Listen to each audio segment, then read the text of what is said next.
What's up guys, welcome back to my channel, or welcome to my channel. If you are new here, then make sure to subscribe for a new video every Saturday. Now, if you follow me on Instagram and you saw the title and the thumbnail, you might be like, Lila, I thought you were gonna talk about bots on Instagram. And I was actually, but I realized that the two accounts I was gonna talk about were actually not bots, and they were just people who wouldn't give credit. So yeah, basically jerks. But one of my friends, they did send me, a screenshot of a DM they received from bot, and I decided to show it to you guys in case you get a DM like that and you don't know what to do. So yeah.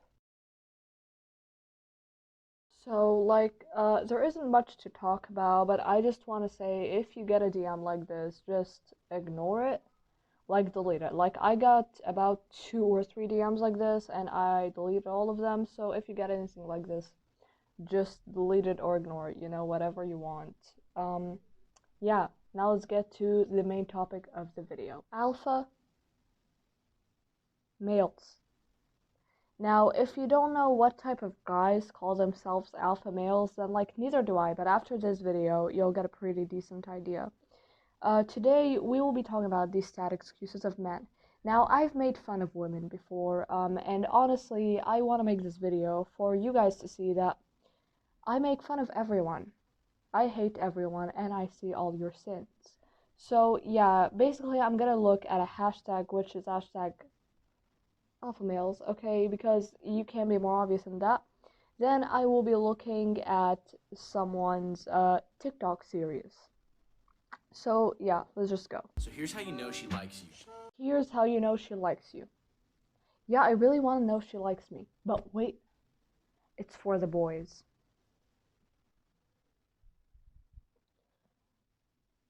I have been betrayed. So as the man, it's in our nature to naturally chase the woman. And when this happens, the woman's gonna push away. As the man, it's in your instinct to chase the woman. But as the woman, it's in your instinct to push away the man. This straight people advice is really confusing. If we look at it biologically, guys, the female's natural inclination is to feel safe with the man that she's with. I'm pretty sure that I feel less safe with you. Subconsciously saying, when she pushes away from you, I really like you, and I want to just make sure that you're still strong enough for me. If you ask someone out and they say no, take it as a no. If they come to you later and they're like, oh, I didn't mean that as a no, that's on them.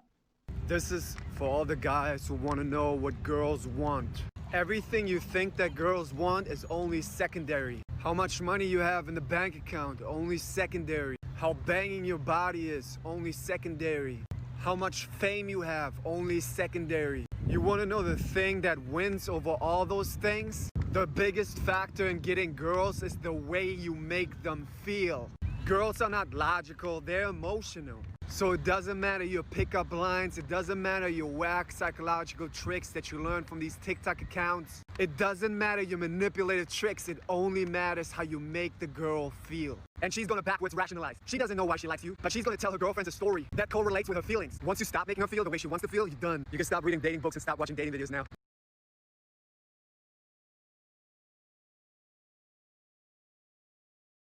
What did I just watch? Why did I watch that? I had no reason to watch that, and I had no reason to show it to you. Also, how do you know this if you're not a woman? I find it funny how they speak so confidently, and they don't know anything. Stop.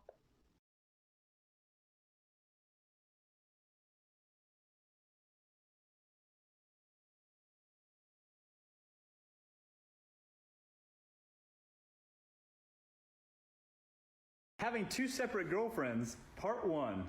Now, I'm not perfect, and I wouldn't say that I'm proud of this particularly, but I've learned a lot of lessons, and I think it's important that I share with you my experience with how this plays out. Let's start with how I met the first girlfriend. So I'm at Walmart getting groceries, and I'm carrying out these groceries to my car, and some girl comes up and taps me on the shoulder. And I'm holding these groceries, and she says, hey, my friend thinks you're cute. And I look across the way and I see an ombre blonde girl who's tanned like a baked potato, dressed head to toe in a Hooters outfit, standing in the Walmart parking lot. And I was like, oh my God, that's my dream. I mean, what more could you ask for? Anyways, we dated for the rest of the summer and she ended up moving in with me in Charleston. So now I'm living with this girl and she's upgraded from being a Hooters girl to being a full-time stripper.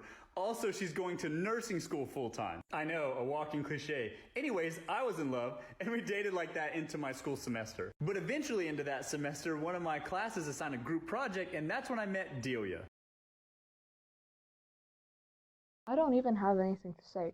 It's impressive how he was so in love, yet got another girlfriend. Baby, that's not called being in love. Having two separate girlfriends, part 2.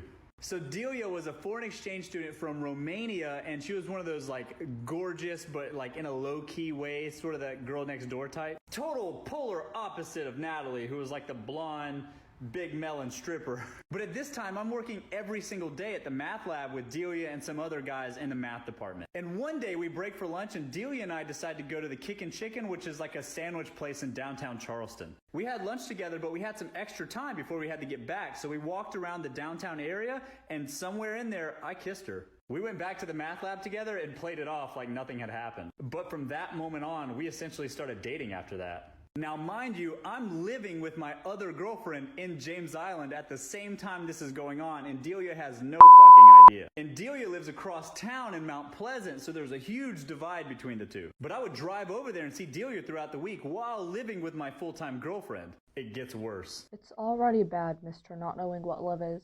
And the way he describes these women reminds me of that guy from The Circle. Yeah, Joey from The Circle. Like, if you didn't watch The Circle, I'm sorry, I had to make that reference. It is a horrible show and will waste your time. 10 out of 10 would recommend. Oh yeah, buddy! Having two separate girlfriends, part 3. It was like the fucking movies, or like those stories you hear where men have like full-blown families on the other side of the country. Like, it felt exactly like that. And I was romantic with both of them. Like, seriously, I would take one to dates. Like, and there's only a certain amount of things you can do in the Charleston area. And I would take one to a date, like seriously, flowers, dates, everything. And then I would take the other one to do exactly the same fucking thing. I was literally like reliving the same date, maybe even watching the same movies twice. And this went on like this for the whole semester. On one hand, I was dating this crazy exotic stripper type that would bring girls home and we'd have a great time, whatever. And then on the other hand, I was dating this super sweet girl next door, nerdy bookworm type. Both amazing women. And neither one of them had a clue. For about 4 months. And it didn't matter how careful I was. Delia actually crawled my social media and discovered evidence of Natalie, reached out to her and was like, "Who are you?" Plot twist. They find out what he's been doing and decide to date each other instead.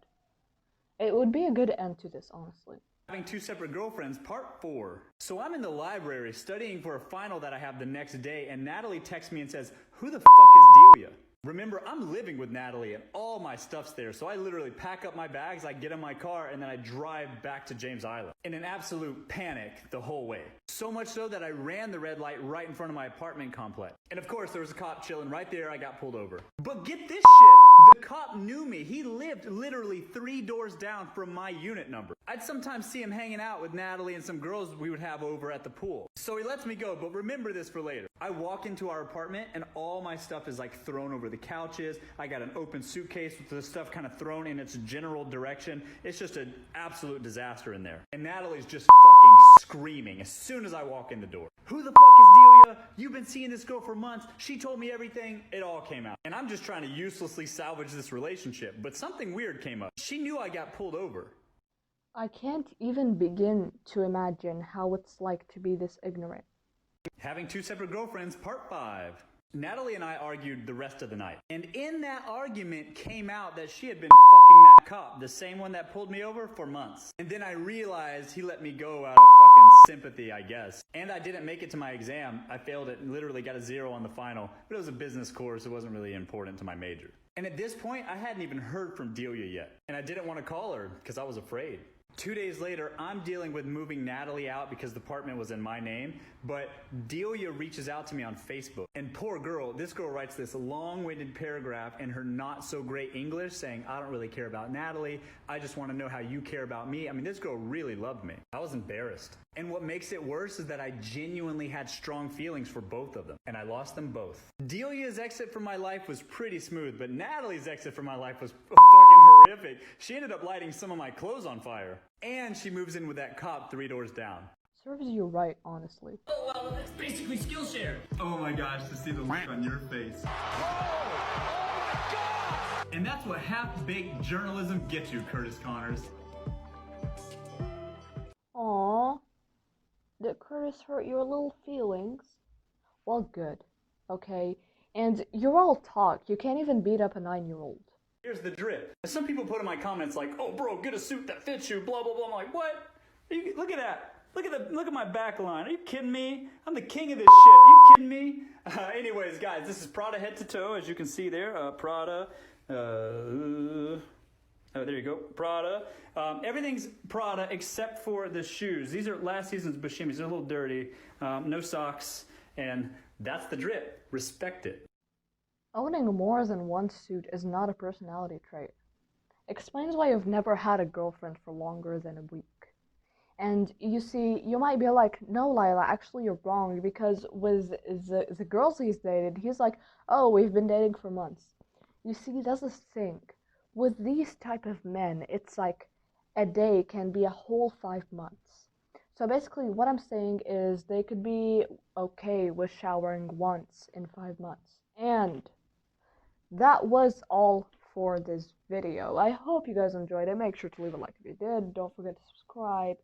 Follow my Instagram if you want to. Join my Discord server if you want to. Both links are in the description. Bye bye now.